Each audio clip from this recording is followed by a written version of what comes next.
ኢትዮጵያን ወቅተዋታል። akkam jirtan hordoftoonni abdii koomedii bakkuma jirtaniin nageenyi rabbii isin wajjin haa jiraatu jecha Abiyoot Kasaayinee Balaayinee hadda dhufee miidiyaa irratti imimmaan boo'uun ni yaadatama.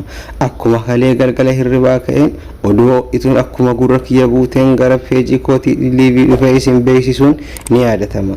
Humni hidhate humni Tigraay cimaan Umaraa fi Allamaaxaa qobboo naannoo Santee Raayyatti waraana jabaa federaalaa rabbanuun miidhaa jabaa geggeessee jira.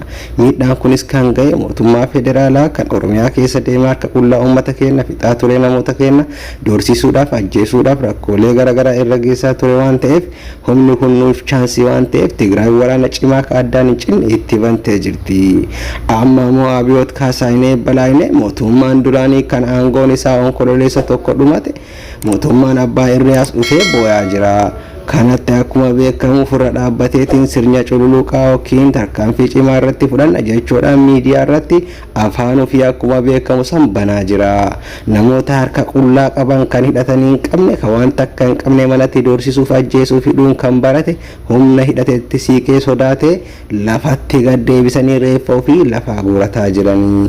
Ilmaan Oromoo idil addunyaa irra jirtan bakka hundatti kan jirtan nu akka Oromootti maal goona jennee waliin mari'achuun amma Tigraay waan meeshaa gayaa qabduuf waan humna gayaa qabduuf uummata kanarratti yookaan mootummaa federaalaa irratti Abiyoot Kasaayinee Balaayinee ka aangoon isaanii onkololeessa tokko irraa cirbe isarratti tarkaanfii fudhachuuf makalaakaa gad deebistee alaabaa ofii wal qabdee mudhifataa jirti. Kanaafuu ilmaan Oromoo Tigraay yoo akkana goote nu hidhamtoonni keenya osoo mana hidhaa jiranii Oromoon osoo doorsifamaa jiranii haati Oromoo osoo hidhamtee hayyoonni keenya kanuuf dubbatan mana hidhaa osoo jiranii nu moo maal goona hayyoota keenya akkamitti baafanna yeroo amma Tigraay akkanatti waraana jirtu kanatti nu maal godhuu qabna kan jedhu kan wajjin mari'annu ta'a. Waan kanarratti hin cadhisinaa jabaannee wanni nu baasu guddaa yoo jiraate lagannaa godhuu fi karaa cufuu fi mootummaan kun akka barbaade akka nu keessa hin deemne godhuu fi woboof karaa saaquu fi woboon akka bal'ifatee keessa deemee diina keenya irratti tarkaanfii fudhatu godhuun nuuf waan jabaa yookiin furmaata cimaa kan jennee yaannu waan ta'eef kanarratti jabaachuu qabna.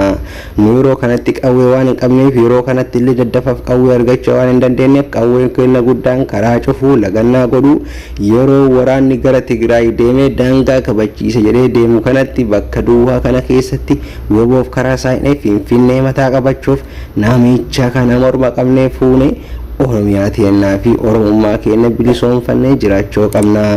Kanaafuu uummanni mana Arabaatti illee biyya Arabaatti illee hidhamtoota rakkatan lammiileen keenya bakka biraatti dararaman furmaata argatuu barbaadan daddafatti hayyoonni Oromoo as baatanii marii jajjabaa gootanii waan kana furmaata godhuu qabdanii.